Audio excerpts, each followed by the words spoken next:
Vous êtes des millions à nous attendre. Eh bien, nous voici, nous sommes de retour pour passer une heure exceptionnelle en votre compagnie. Bonjour à tous, là où vous êtes.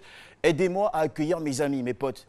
Avec eux, on va faire le show ce midi. On va partager beaucoup d'informations et beaucoup d'expériences en votre compagnie. Aidez-moi, dans un premier temps, à faire entrer ici un pote à moi. Je ne sais pas s'il est comédien ou humoriste, mais en tout cas, il va vous amuser, il est drôle. Voici Docteur Philo. Il n'y a pas que lui. Attention. J'ai aussi une copine qui s'appelle Nadiani. Avec elle, on va parler de familiarité mal placée, mais en tout cas, elle fait une belle entrée. Allez, ma chouchou. Ouais, tu trouves. Allez, comment tu trouves mon bisou? Est-ce qu'il est bien placé? Très bien placé. Bien placé, là où il fallait.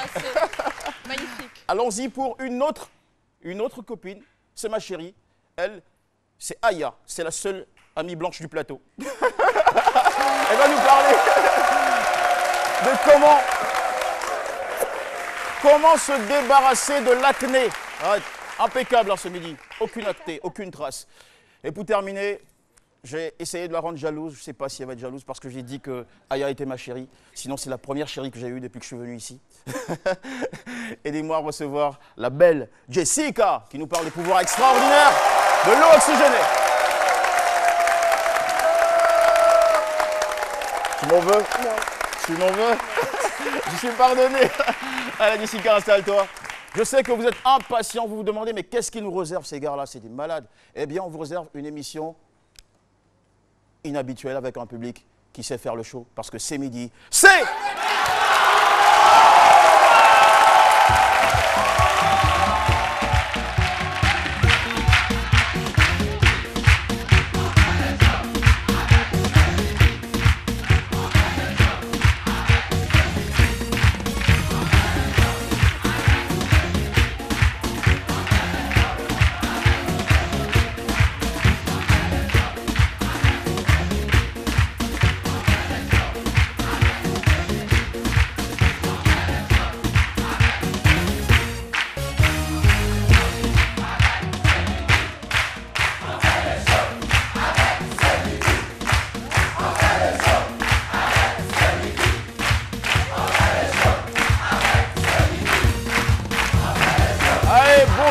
Bonjour à Bamako, bonjour à Ouagadougou, bonjour à Lomé, bonjour à Brazzaville, bonjour à Libreville, bonjour à Cotonou et bonjour aussi à Paris en France où d'après l'actualité, en tout cas il y a une heure seulement que l'assaut de la police française contre les terroristes s'est terminé dans une des villes où on nous suit. Rappelez-moi la ville, c'est Saint-Denis. Alors c'est terminé à Saint-Denis. Fini le stress, fini la peur. Maintenant, population de Saint-Denis, vous pouvez nous regarder tranquillement, c'est midi. Et on est là, on est en forme pour faire plaisir.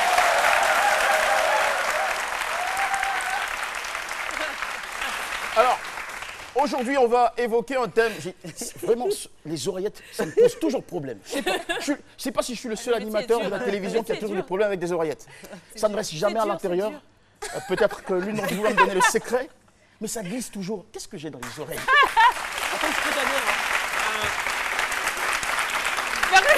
dire. Non, souvent, oreillette, là aussi, ça dépend du creux de l'oreille.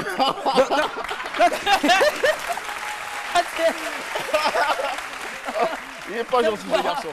Et voilà, je vous avais promis qu'il allait nous amuser, ça y est, c'est fait. Eh bien, Docteur Philo va donner son regard sur le thème de ce jour. C'est un thème qui est assez sérieux.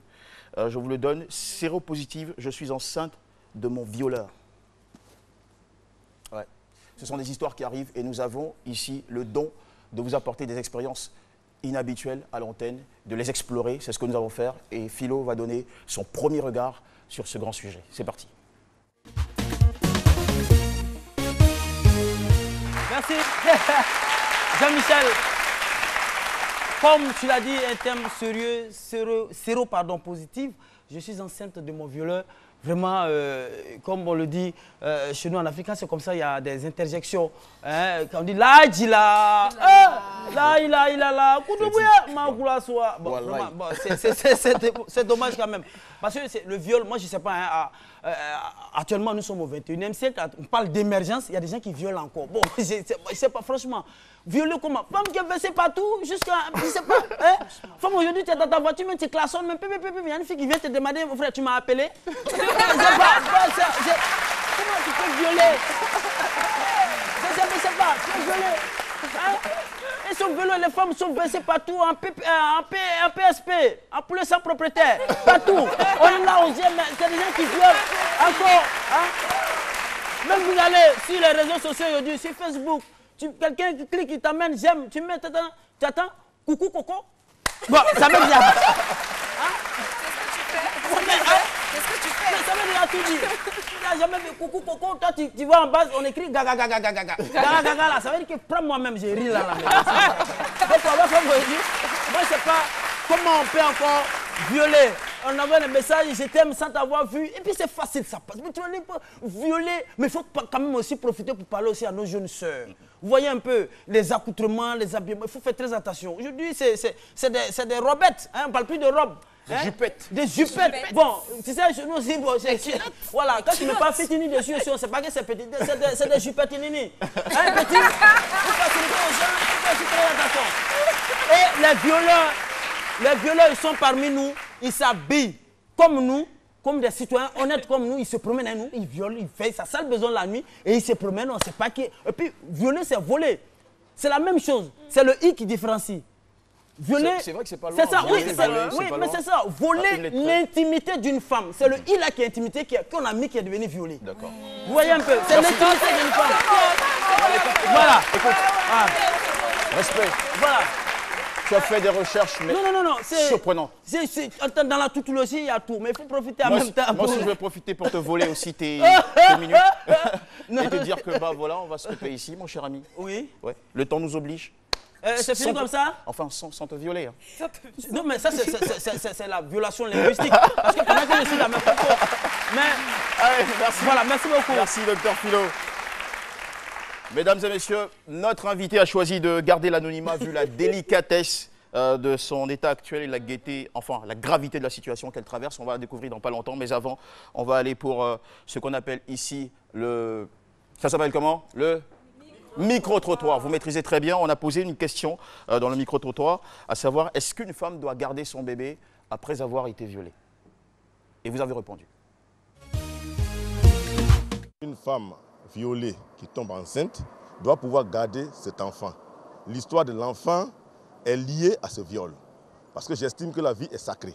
On ne doit pas détruire une vie au prix d'une explication quelconque. Après un viol, s'il y a un bébé, la dame doit pouvoir garder ce bébé parce que c'est d'abord un don de Dieu et puis Dieu sait si c'est la seule grossesse qu'elle pourrait porter. Donc si elle l'enlève, elle sera stérile à vie.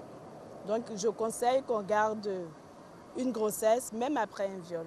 C'est difficile en ce sens que bon, le père n'est pas connu. Et puis bon, on ne sait pas, le bébé aussi, on ne sait pas de quoi il va souffrir, maladie, tout ça. S'il y a une possibilité de faire un avortement, hein, quoi que moi je suis pour ça. Hein. Elle peut garder l'enfant puisque c'est le fruit de ses entrailles. Donc même si elle a été victime d'un viol, elle peut garder cet enfant. Elle n'a pas ôté une vie juste parce qu'elle a été victime d'un viol. Elle peut garder cette vie, lui donner l'amour qu'elle a comme une femme. Une femme, elle est porteuse de vie. Quelles que soient les circonstances, elle doit relever la tête et pour avancer, garder ce bébé. Elle doit relever la tête et j'ai relevé la tête. Je relève la tête pour vous demander tous vos applaudissements et votre soutien pour accueillir ici Madame X. S'il vous plaît. Vous l'aider.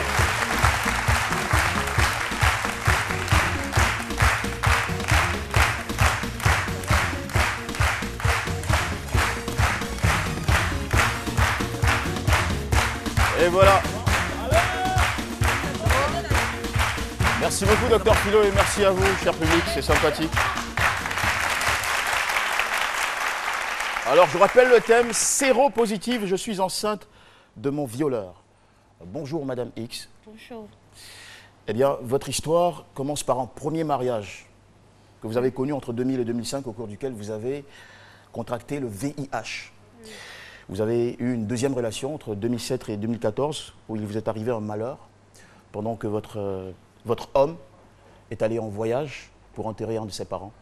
Vous aviez des problèmes financiers, vous avez donc dû recourir à de l'aide, une aide que vous avez demandée à un ancien copain du lycée.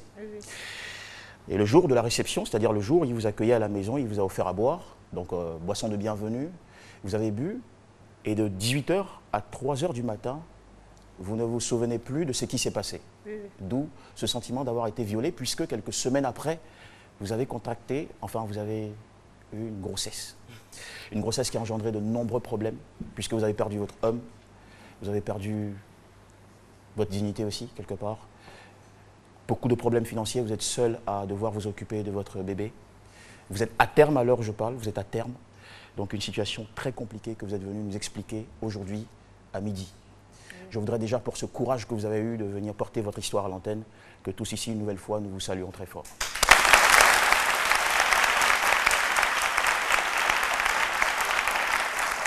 Alors, revenons sur les faits.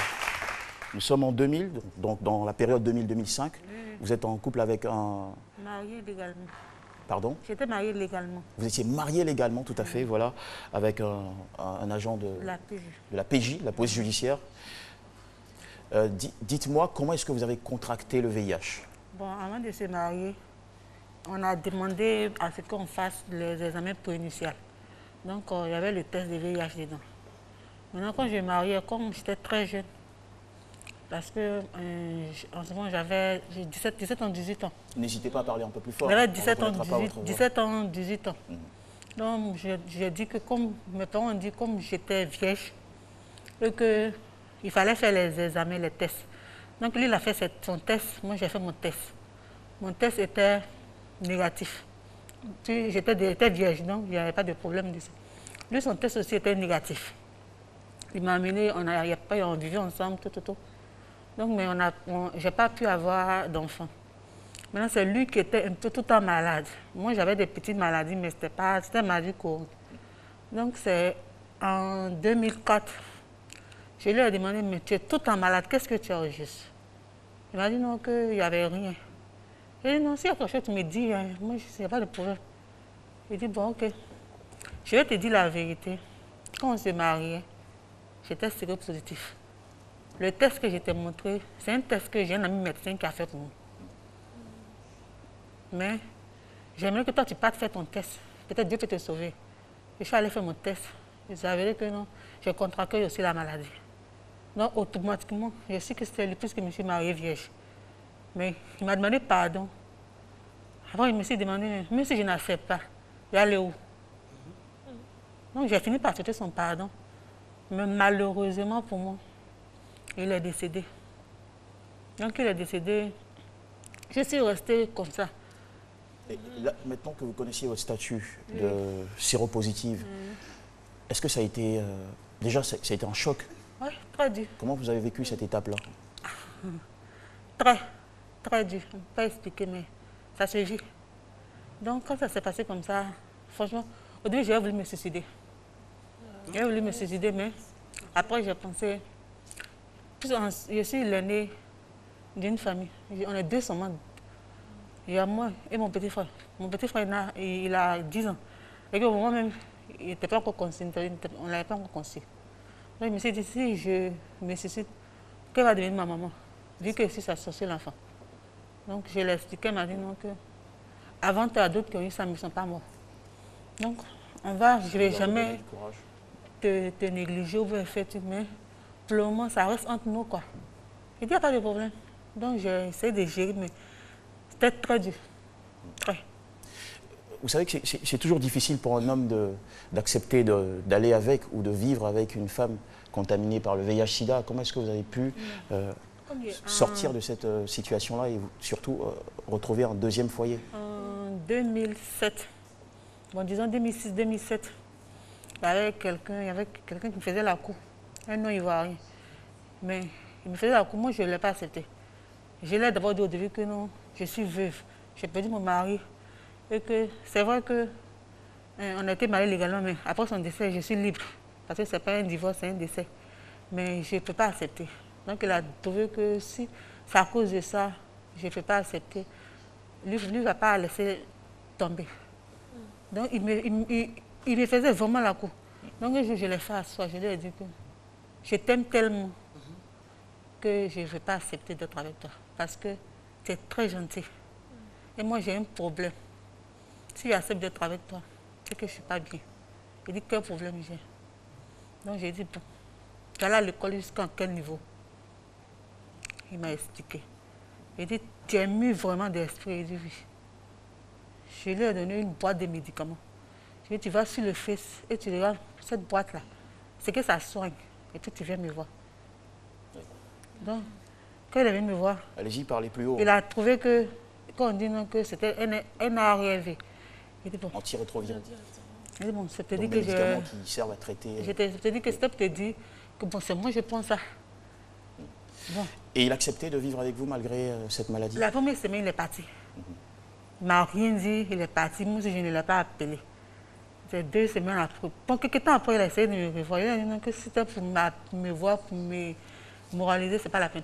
Il dit non, à cause du courage que j'ai eu, pour lui dire, malgré je suis seul, lui va rester avec nous. Quel que soit ce qui va se passer, il va rester avec nous. Super, vraiment super. Alors, vous avez, on s'en réjouit, vous avez pu vivre ensemble de 2007 à 2014 et il est arrivé quelque chose, je le disais à l'instant, votre homme part en voyage, enterré un de ses parents. Il a perdu sa mère. Tout à fait. Comme il n'est pas ivoirien, il est allé hors du pays. D'accord. Ok. Alors, pendant ce temps-là, vous avez des problèmes financiers. Vous allez voir quelqu'un qui était un copain au lycée, un ami, qui vous faisait des avances. Et vous, enfin, à l'époque, vous le narguiez, vous refusiez ces avances. Bon, là, vous étiez coincé, obligé de trouver une solution. Vous êtes allé vers lui pour demander de l'argent. Je ne sais plus combien. Enfin, d'accord. Ok. Et il vous accueille à la maison. Il vous offre à boire. Vous buvez. Et vous devenez inconscient de tout ce qui se passe entre 18h et 3h du matin, quelques semaines après. Je me rappelle que je suis arrivée chez lui, il était 18h. Parce que c'est quelle émission qui passait à la télé, mais il était 18h. Il n'y a pas de souci. Donc, en 18h et 3h du matin, quelques temps après, vous tombez enceinte. Vous avez le sentiment d'avoir été violée par ce monsieur, puisque avant le voyage de votre homme, il avait demandé à avoir des rapports avec vous, ce que vous avez refusé parce que vous aviez... J'avais vu mes menstrues. Vous avez des menstrues. Voilà. Donc, inévitablement, ou forcément, cet ancien ami du lycée-là est l'auteur de la grossesse que vous portez en ce moment. Même quand je me suis retrouvée, après 3h du matin, j'ai eu des douleurs. Puis je suis allée dans la douche pour vous dire que j'ai trouvé que il y a quelqu'un qui... Parce que j'avais fait au moins 2 mois sans avoir de rapport. Donc, je sais comment ça doit être. J'ai senti que je venais à peine d'être... Puis je lui ai dit que j'ai l'impression que tu as quelque chose. Mais j'ai senti, genre, c'est comme un rêve. Mais est-ce que c'est réellement vrai? Si c'est vrai, dis-moi. Il dit non, c'est pas vrai. J'ai insisté, j'ai dit de faire à cause de tout ce qui le tient à cœur. Qu'il me dise qu'il a couché avec moi ou pas, parce que moi aussi, il y a quelque chose à lui dire. Il a juré, il n'a pas couché avec moi. Et le problème, c'est que jusqu'à aujourd'hui, vous avez perdu votre homme. Oui, il est parti parce qu'effectivement, il n'est pas l'auteur de cette grossesse. Oui, il avait accepté. Voilà, il avait accepté. Il avait accepté la grossesse. Quand mon mari est venu, je lui ai dit que, franchement, quand tu es parti, voici ce qui m'est arrivé. Et je suis enceinte. Il m'a dit, comme lui n'a pas d'enfant, moi je n'ai pas d'enfant. Et durant les 7 ans, on a essayé, on va garder, puis personne ne saura. Mais je ne sais pas quel conseil on lui a donné. À 4 mois, il m'a dit d'avorter. Je lui ai dit que l'enfant bouge déjà, je ne peux pas. Il dit, bon, si je n'avorte pas, il va partir. Bon, au début, je me suis dit qu'il montait. Donc, à force d'insister, il me battait. Votre homme? Oui, tout le temps, il me battait. J'ai une petite question. Et vous êtes... Oui, allons-y, Jessica. Donc, vous vous rendez compte que vous êtes enceinte et que ça arrivait lorsque vous êtes allé voir ce monsieur-là, qu'il nie avoir eu des rapports sexuels avec vous. Vous savez que votre couple va être en danger, mais vous décidez quand même de garder votre enfant. Et puisque quand mon homme est venu, je lui ai dit que je suis enceinte. En ce moment, j'étais à 2 mois. Il savait que la grossesse n'était pas de lui. Puisque moi, j'étais j'avais de me menstruer. Donc, il avait dit, il m'a senti bizarre. Il m'a dit, qu'est-ce que j'ai? Je lui ai dit, je ne pouvais pas me tomber pour le mélanger, puisque c'était déjà 2 mois. Donc, j'ai dit que j'étais enceinte. Donc, il a accepté. Bon, au début, c'était infirmière, il a accepté. Mais je ne comprends pas quand j'étais arrivée à 4 mois, où l'enfant me bougeait déjà, il avait me dit non, soit j'avorte, soit il s'en va. Il a dit, mais c'est déjà une personne. Et on va faire court parce qu'il ne nous reste plus assez de temps, malheureusement. Finalement, vous avez accepté de garder la grossesse et votre homme Il est parti. Et aujourd'hui, le problème, c'est que celui qui vous a mis enceinte, qui vous a violé, refuse absolument de vous voir, il refuse d'entendre raison, il ne veut même pas. Il vous a chassé plusieurs fois avec ses gardiens et tout ça à la porte. Il vous a jeté comme une malpropre. Et jusque-là, vous ne lui avez même pas dit que vous êtes infecté par la maladie, donc il ne sait pas qu'il vient de choper le VIH. Je ne sais pas s'il a chopé. Alors, qu'est-ce que vous allez faire? On va, parce qu'il ne nous reste plus qu'une minute. Moi, j'ai décidé, d'abord, c'est quand je vais accoucher. Parce qu'il trouve que ce n'est pas lui. Et que je suis venue chez lui, j'ai vu qu'il était nanti. Donc, je suis allée pour un truc avec un forcené. C'est sa phrase qu'elle a pu, je viens lui coller ça. Donc, moi, j'ai décidé que quand je vais accoucher, je vais venir lui montrer mon bébé. Avec les preuves. Mais pourquoi ne pas lui dire la vérité maintenant pour vous libérer en fait, c'est après quand je vais accoucher. Parce que jusqu'à présent, il refuse. Il refuse. Mais j'ai pas de preuves. Il refuse même de me voir. Mais pourquoi est-ce que vous ne... Il faut lui dire maintenant, parce qu'il faudrait penser aussi aux personnes que lui, il peut infecter. Il peut contaminer. Mais oui. Parce qu'il se promène à SIDA. Mais c'est vrai en plus, c'est vrai. Je suis déjà atteinte. La première où j'allais lui dire, c'est tout dernièrement, il y a une semaine de cela, je suis allée sur sa page Facebook pour lui dire que je suis à thème et je ne sais pas comment accoucher. Parce que je n'ai rien pour accoucher. Aide-moi à accoucher. Et il n'y a pas eu de réponse, puisqu'il vous a bloqué, sur son Facebook. C'est son fils.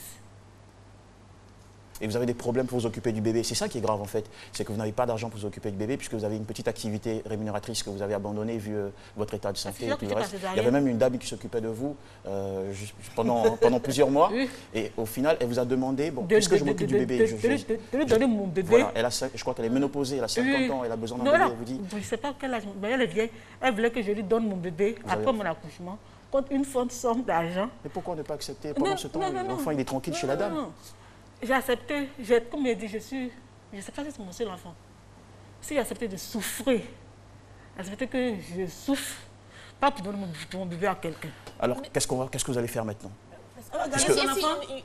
Et si il ne reconnaîtra pas? Si tu as accepté que le bébé puisse survivre, parce que depuis 2 mois, j'ai eu tout le temps des menaces.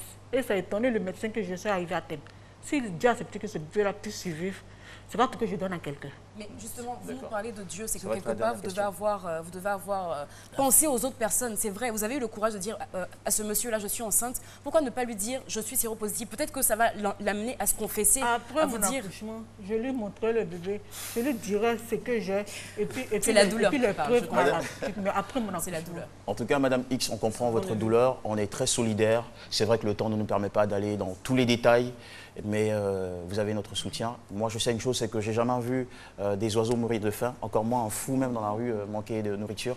Et si ce bébé-là naît, forcément, Dieu permettra, je pense en tout cas, qu'il puisse grandir et devenir ce que vous rêvez le plus, enfin le plus au monde. Donc on vous souhaite beaucoup de réussite, beaucoup de bonheur.